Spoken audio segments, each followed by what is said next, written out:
Hello, and thanks for joining me today. You're listening to Alive with Dr. Nimira. Over the last decade, I've been spending my days taking care of mostly women who not only have aches and pains, but who've also spent the last decade or two putting their career and family first. I stand for a world where we can live our passions and purpose all out without the fear of our physical bodies giving out. I've created this podcast, Alive, always living in vibrant energy, as a quick way for you to learn more about your body. This really is a no frills, get the information out there podcast, and I hope that you'll enjoy it. As an upper cervical chiropractor, I regularly take care of many different types of people at varying degrees of health. And over the upcoming episodes, we'll discuss many types of things that can be reduced or eliminated when you can rebalance your health at the level of your brainstem. Today, I wanted to chat with you about some more recent concerns people have been calling me about. They're stenosis, bulging discs, and fusions.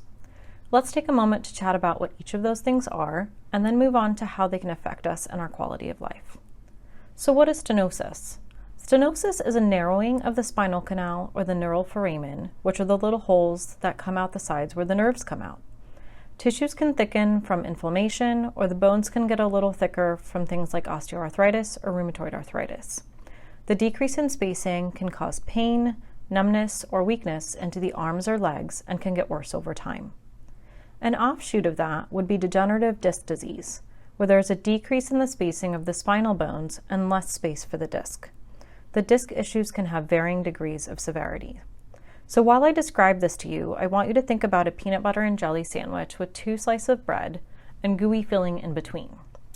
Disc issues can vary from a bulging disc to a herniated disc, where you have protrusion, extrusion, or sequestration. With a bulge, the disc extends beyond the normal spacing of the disc. This would be if we started to smush the 2 slices closer together and the peanut butter and jelly started to spread, but stayed within the confines of the bread. With a herniation, a portion of the disc has started to extend beyond its normal shape in varying degrees. So a protrusion is when the outermost layer of the disc is still intact, but the inner portion, or the annulus, starts to bulge under pressure. Think of this as when you put the 2 slices of bread closer together and some of it starts to push out beyond the level of the bread.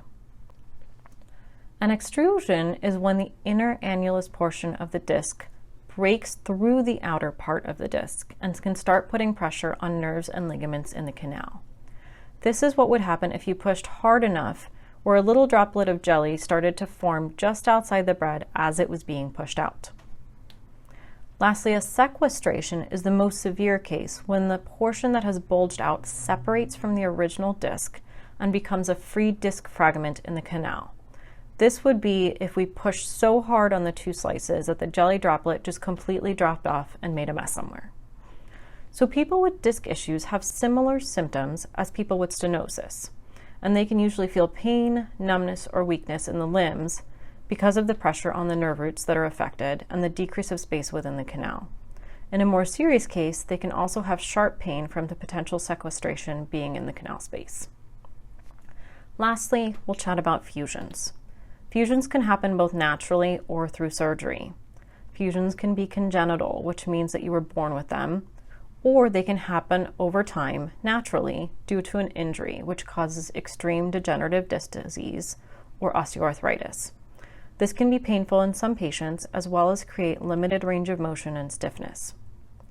So by learning about these different types of spinal issues, I'm sure you can tell that there are definite structural issues in the spine involved, now causing neurological issues in all these types of people. We know that helping remove the stress on these joints could help reduce the stress on the nervous system and can potentially shift the structure to help some of the symptoms. But how do we do it safely? One of the things I love about upper cervical chiropractic is how safe, specific, and objective the work actually is. I'm passionate about whole body healing, but at the end of the day, I'm also totally a nerd. I see patients with these issues regularly because of how specific and technical the technique allows me to be in creating minor adjustments without aggravating the areas that are already stressed out. On top of that, the adjustments are always done in neutral without having to turn or rotate the spine or head, so we can make specific adjustments without fear of hurting the discs further. This in turn helps reset the system and starts to change the structure, as well as taking pressure off the nervous system. I've had many patients who felt like they were getting worse while under traditional chiropractic care, who finally found relief once they were under specific upper cervical chiropractic care. There can and will be limitations of matter, of course, when it comes to surgeries and fusions that may have already been done. But if you know someone who is thinking about surgery or who has already had it done without relief, I highly recommend looking into upper cervical chiropractic or connecting with me through my website to see if I can help you get connected. That's all I have for today. I hope that you learned something new and have some useful information to improve your health. Don't take life too seriously. Stress makes everything worse. Enjoy this week, and I'll catch you in 2 weeks. In the meantime, purposefully live all out and reach out for help if you need it. I'm here for you.